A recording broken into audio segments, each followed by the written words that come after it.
Buenas noches, bendiciones a todos. El Señor les bendiga. ¿Se me escucha bien? Sí, sí, gracias. Eh, bueno, la palabra del día de hoy se titula la obstinación. Eso lo podemos ver donde nos habla en Tito 1:7, que nosotros como administradores de Dios no debemos de ser obstinados.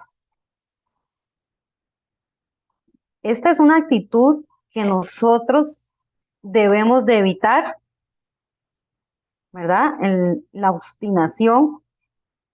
En sí, les comento que, de hecho, ahora en la tarde conversaba con mi esposo y le decía de que en sí exactamente, bueno, no sé en otro país, pero aquí muchas veces se dice, "Ay, qué obstinado, ¿verdad? Como que qué aburrimiento, qué...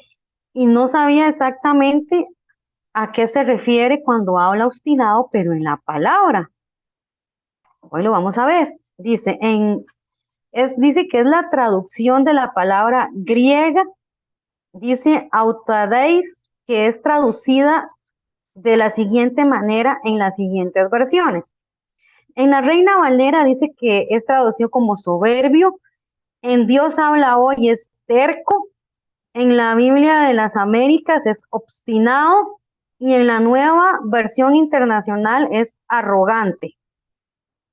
Eso es lo que significa la palabra obstinación en las diferentes versiones, ¿verdad? La obstinación en la Biblia es la terquedad, la rebeldía y soberbia de quienes se niegan a seguir el camino de Dios. Ese es el significado bíblico. Es la terquedad, ¿verdad? ¿Cuántas veces actuamos nosotros siendo tercos ante alguna situación o ante alguna cosa que nos ha dicho el Señor que hagamos o que cambiemos, qué sé yo, ¿verdad? Somos tercos, hay terquedad, rebeldía y soberbia. Dice que el obstinado es de mente cerrada y se niega a ver la verdad, ¿verdad? Cerrado totalmente. Hay muchos ejemplos de obstinación en la Biblia. El rey Saúl dice que fue escogido por Dios para liderar Israel, ¿verdad? Ayer veíamos, de hecho, un poco sobre Saúl también, ¿verdad? Pero su orgullo, dice, lo llevó por caminos equivocados. Saúl creyó saber más que Dios y se empeñó en desobedecer y hacer las cosas a su manera. Y es que muchas veces, ¿verdad? Caemos en este error o en este pecado de terquedad, ¿verdad? De que nos empeñamos en desobedecer, en no hacer las cosas a como Dios quiere, sino a nuestra manera. Y es ahí donde caemos nosotros en la obstinación. Somos tercos, ¿verdad? Tercos, no queremos hacer caso, rebeldes. Entonces, a eso se trata, ¿verdad?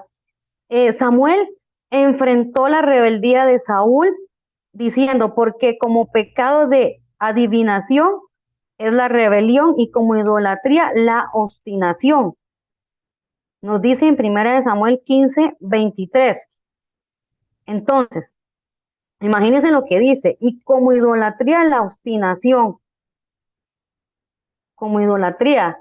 Y yo me ponía a pensar, bueno, muchas veces podemos pensar de que no caemos en ser idólatras a como creemos que, como los católicos, ¿verdad? Que, que son, o sea, que bajo imagen, sí, ¿verdad? O sea, adoran a una imagen, a una cosa de yeso, de estatua, lo que sea.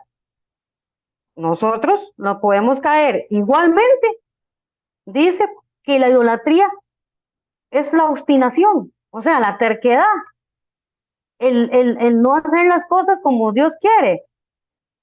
Así lo entiendo. Entonces, tenemos que tener mucho cuidado entonces con este tema, ¿verdad? Porque muchas veces decimos, oye, como no estoy haciendo esto, entonces yo no estoy siendo idólatra, pero tenemos que tener cuidado, ¿verdad? Entonces, obstinación es mantenerse en una posición y negarnos a cambiar. Es Es bueno tener una posición firme ante lo que es correcto, ¿verdad? Pero negarse a cambiar de parecer, especialmente en asuntos tan vitales como es la obediencia a Dios, ¿verdad? Esto llega a ser muy perjudicial. O sea, sí podemos ser firmes, correctos, ¿verdad? Rectos ante lo que es bueno. Ahí tenemos que pararnos firmes, pero no en mantenernos firmes como quien dice, aquí me siento en mi macho, ¿verdad? Y aquí no me apeo. No, o sea, eso es mantenernos firmes en una actitud que no deberíamos de mantenernos firmes en esa actitud. Y si miramos la constante caída de Israel, ¿verdad? Por su rebelión y obstinación, le daban la espalda a Dios. Podemos comprobar el mismo resultado, ¿verdad? Lo mismo, como Saúl le daba la espalda a Dios al querer hacer él las cosas a su manera. Siempre que el pueblo de Israel caía ante la tentación del pecado, el sufrimiento era la consecuencia inevitable, ¿verdad? Entonces, cuando caemos ante estas situaciones, dice que el sufrimiento es la consecuencia. La obediencia y la capacidad de aceptar son cualidades muy favorables para cualquier cristiano cuando obedecemos, no cuando somos obstinados, ¿verdad? Entonces, esperemos en Dios, seamos pacientes y no pretendamos controlar las cosas y hacerlo tercamente a nuestra manera. Actuar así solo nos llevará por la senda errada del sufrimiento y la miseria. Ahora, hay algunas eh, evidencias, síntomas de alguien obstinado. Eh, Número uno, dice que su primera reacción es siempre defenderse, ¿verdad? Nos dice algo el Señor tal vez que debemos de hacer y no nos gusta una respuesta, entonces nos defendemos ante eso. Eso es una síntoma o una actitud que tiene alguien obstinado. Dos, tiende a molestarse cuando se le lleva la contraria, ¿verdad? O sea, no se le puede que nos digan alguna cosa, ¿verdad? Entonces, no, me está llevando a la contraria, entonces me molesto, me entrompo, ya no le hablo, ya no le escribo, ya no le, porque nos lleva a la contraria. Entonces, eso es un síntoma también de alguien eh, obstinado. Tres, discute apasionadamente y defiende su punto, aunque sea algo de menor valor. Defiende su punto de vista a capa y espada, como decimos, ¿verdad? Su punto de vista y ese es lo único que él piensa o ella piensa, ¿verdad? Y eso es, y nadie me puede decir nada porque eso es, ¿verdad? Otro punto, no es fácil convencerle de una idea diferente a la suya, ¿verdad? No se le convence fácilmente ante una idea que pueda tener. No es fácil convencerle que cambie esa actitud, ¿no? Esta es la idea, como les decía, esa es la idea que yo tengo, entonces no cambio. Otro, una vez que fija un rumbo, no lo cambia o le cuesta mucho cambiarlo. Por aquí me voy, ¿verdad? Y por aquí me voy, no más. Este, como lo hacía Saúl, ¿verdad? Él, como lo hizo, o sea, él dijo, por aquí me voy, o sea, por esto es lo que yo voy a hacer, aunque no esperó al profeta Samuel, ¿verdad? Aquí y erró de viaje, ¿verdad? Pecó contra eso porque no esperó, o sea, no cambió de rumbo, no quiso esperar. Eso es así, es una persona, o sea, fijas un rumbo en alguna cosa y aunque le diga queda a la derecha, yo sigo a la izquierda, ¿verdad? Eh, Eso está como cuando bueno, yo nunca he tenido la oportunidad de estar así con una mula cerca, pero dicen que es cuando agarra un rumbo, ¿verdad? Ahí va. Y aunque le diga que para este otro lado, no, para aquí, este otro lado voy, ¿verdad? Es, o sea, como mulas, imagínense. Otro, se frustra cuando sus planes son cambiados, ¿verdad? Cuando los planes, tengo algo ahorita planeado y se me cambió todo el asunto y me frustro, también es una actitud de alguien obstinado, ¿verdad? ¿Y cuántas veces no nos pasa de que tenemos las cosas, ¿verdad? Planeadas y no, ay, ahora ya no esto, ya no lo otro, ya no aquí, nos frustramos, nos enojamos, decimos y que, yo no sé si les ha pasado, pero realmente bajo estos síntomas uno se pone a pensar y dice, sí, realmente sí, sí tengo de este punto de esto y lo que nos está hablando aquí es que Dios no quiere que seamos así, digamos, a la vez pienso. En este punto se frustra cuando sus planes son cambiados. Muchas veces aquí va ligado de la mano, ¿verdad? El pastor nos ha dicho el ser ansiosos también, tener la paz, mantenernos la paz, ¿verdad? Pero hablando del punto de no ser obstinados, tenemos que estar tranquilos ante alguna cosa que se nos cambie, que se nos diga, ¿verdad? Eh, de hecho, ahora estaba ahí en la casa estaba haciendo algunas cosas y me pasó algo con esto y yo dije, ¿verdad que el Señor cómo nos habla, cómo nos dice, ¿verdad? Mi mamá no estaba, estaba en otro lugar, ¿verdad? Y me dice, siempre que ella no está, ella tiene un perro, me dice que lo saque, ¿verdad? Y ya lo saco, ¿verdad? Y, y se va el perro. Y yo, Kiara, ¿verdad? Se llama Kiara, Kiara, venga, ¿verdad? Porque ya iba así para donde el vecino allá abajo, por donde los barcas, los que conocen, ya iba abajo, ¿verdad? Y yo, Kiara, venga, pero venga, no se vaya, pero venga. Y nada, que venía, más bien iba para abajo y para abajo y para abajo. Y yo, y así me llega el señor y me dice, terquedad. Y yo, no sé, definitivo.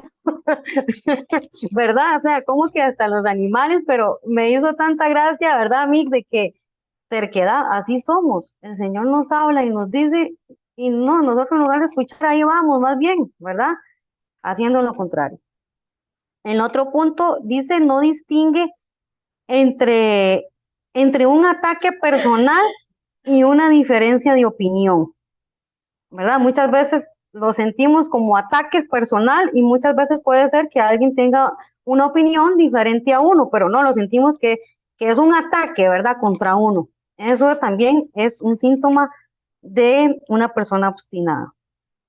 Hay que diferenciar, sin embargo, ¿verdad? Entre ser firmes, lo que les decía antes, y aquello que amerita firmeza y no ser obstinado, ¿verdad? Hay una diferencia entre lo que necesito ser firme y en lo que no debo de ser terco o firme en eso. Lo que se necesita firmeza es la obediencia, ¿verdad? A los principios bíblicos, especialmente lo ético, lo doctrinal.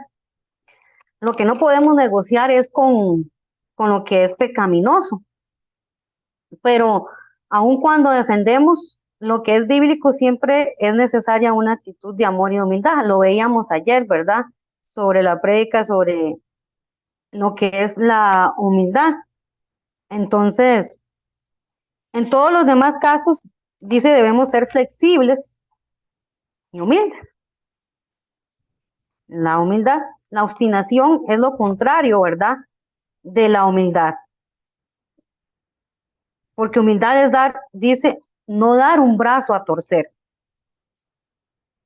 Preferir la opinión, ¿verdad?, de los demás, valorar a otros como mejores que nosotros mismos, ceder y aceptar otras ideas. Recordemos aquí, aceptar o valorar a otros mejores que a nosotros mismos. El Señor dijo, el que quiere ser grande, que sea el más pequeño, ¿verdad? Entonces muchas veces no cedemos porque creemos que está en juego nuestra autoridad. Entonces, no, yo no cedo porque, o sea, mi posición, mi imagen, que si cedemos, ¿verdad? Entonces nos van a llamar débiles o inconstantes o inconsistentes. No, no es así. Por eso es que no es fácil para un líder, ¿verdad? Ser un siervo humilde, porque el paradigma del mundo, ¿qué es lo que dicta? ¿O qué es lo que dice? No, el líder debe estar por encima, imponer, exigir. No, el paradigma del mundo es totalmente opuesto al paradigma del reino, como les decía. El que quiere ser más grande en el reino de los cielos es el que debe ser más pequeño. En el mundo, ¿qué te dicen? No, entre más poder usted tenga, entre más autoridad, más regaño, qué sé yo, más exigencia, imponencia, ¿verdad? Entonces, aquí vemos un ejemplo bíblico en Números 14, del 40 al 45, y dice así, eh, sí, Números 14, del 40 al 45. Dice, acá vemos un ejemplo bíblico: y se levantaron, dice, por la mañana y subieron a la cumbre del monte, diciendo: Henos aquí para subir al lugar del cual ha hablado Jehová, porque hemos pecado. Y dijo Moisés: ¿por qué quebrantáis el mandamiento de Jehová? Esto tampoco os saldrá bien. No subáis, porque Jehová no está en medio de vosotros. No seáis heridos delante de vuestros enemigos, porque el amalecita y el cananeo están allí delante de vosotros, y caeréis a espada. Pues por cuanto os habéis negado a seguir a Jehová, por eso no estará Jehová con vosotros. Sin embargo, se obstinaron, ve la palabra ahí, sin embargo, se obstinaron en subir a la cima del monte, pero el arca del pacto de Jehová y Moisés no se apartaron de medio del campamento, y descendieron a la Amalecita y al cananeo que habitaban en aquel monte, y los hirieron y los derrotaron, persiguiendo hasta Horma. Vemos aquí el ejemplo de que ellos se obstinaron, o sea, fueron tercos ante lo que el Señor no iba con ellos, la presencia de Dios no iba con ellos, ni Moisés iba con ellos, pero ellos dijeron: no, aquí vamos, ¿verdad? Y se fueron, ¿y qué fue lo que pasó? Salieron derrotados. Es muy lo que pasa con nosotros cuando tomamos una actitud de obstinación, ¿verdad? O sea, tercos en nuestra propia opinión. Lo que salimos es derrotados en ese punto, en esa actitud, en eso que hicimos, en eso que no queremos hacer cambios, ¿verdad? Es lo mismo, pasa, nada más que no con la misma historia, nada más que en diferente historia cada uno, ¿verdad? Cuando actuamos de esta manera. Eso es un ejemplo bíblico, está en Números 14. Porque además, según leemos también en Primera de Samuel 15:23, dice que la obstinación es comparada, bueno, les decía al principio que es comparada a la idolatría. Es decir, está al mismo nivel a los ojos del Señor.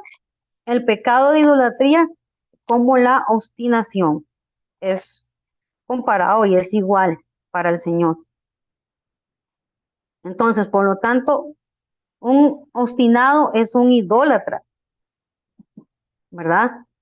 Y es idólatra porque al estar por encima, ¿verdad?, de la palabra del Señor, nuestro punto de vista o su propia opinión está por encima, ¿verdad? No, es que no, lo que Dios me está diciendo, no, no, no, soy yo lo que digo, qué es lo que tengo que hacer o cómo lo voy a hacer.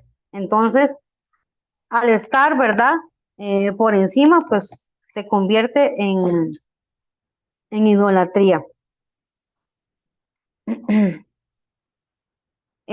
Así que los que aún, ¿verdad? Nos obstinamos en hacer lo que creemos bueno, de lo bueno malo y de lo malo bueno, según nuestro propio criterio, ¿verdad? Deberíamos cambiar de actitud y reconocer sin figuras que toda la palabra es inspirada, ¿verdad? Por Dios, y por lo tanto digna de ser obedecida, ¿verdad? Y respetada. Incluso cuando no se ajuste a nuestra forma de pensar o entender, porque muchas veces no lo vamos a entender, o nuestro razonamiento humano, y esto cómo es, ¿verdad? y no entiendo qué, pero si el Señor dice que así, pero muchas veces no lo entendemos. Y entonces, ¿qué hacemos nosotros, verdad? Nos vamos por el camino de la obstinación, ¿verdad? Porque no obedecemos al final, ni respetamos la palabra o lo que el Señor nos ha dicho. Y caemos en esto, ¿verdad? En este pecado de obstinación.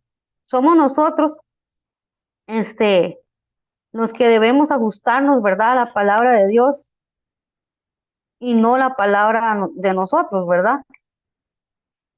Em, Muchas veces queremos agarrarnos a la mano que siempre tiene tendida el Señor, lo queremos agarrar, pero al final no la agarramos, sino que nos vamos por otro camino. Pero el fundamento de Dios es firme, ¿verdad? Que nos apartemos de toda iniquidad, ¿verdad? De todo aquello que no invoca el nombre de Cristo. Y recordemos que con esta actitud, pues no invocamos el nombre de Cristo, todo lo contrario, ¿verdad? En 2 Timoteo 2, 19, 21 nos dice, pero en una casa grande no solamente hay utensilios de oro y de plata, sino también de madera y de barro, y unos son para usos honrosos y otros para usos viles. Aquí, si alguno se limpia, ¿verdad? Limpiamos nuestra casa de estas actitudes que, bueno, no sé cada uno, ¿verdad? Pero sé que en mi caso he caído muchas veces en terquedad, ¿verdad? En esto, en no hacer las cosas como Dios quiere. Entonces, si nos limpiamos de todas esas cosas, de la obstinación, en este caso que estamos hablando, seremos un instrumento, ¿verdad? Para honra, santificado y útil al Señor y dispuesto para toda buena obra, como nos dice segunda de Timoteo 2, 19, 21. Entonces, hermanos, eso es la obstinación, ¿verdad? Es la terquedad. el- y la terquedad es el arrogante, soberbio ante lo que el Señor eh, nos ha dicho. Nos vamos por otro camino, no escuchamos la voz del Señor. Y no sé, digamos a ustedes, pero creo que me ha pasado también y realmente nos hace reflexionar esto de que la obstinación, la terquedad, ¿verdad? Nos lleva, como el pueblo de Israel lo veíamos en el ejemplo, ¿verdad? En Números, derrotados por el otro pueblo, los amalecitas. Entonces, es algo en el cual debemos de cambiar. Si estamos cayendo o caímos en estas situaciones de siendo tercos, a no ser más tercos, ¿verdad? A, a lo que el Señor quiere. Eh, Esto sería el tema el día de hoy de la obstinación.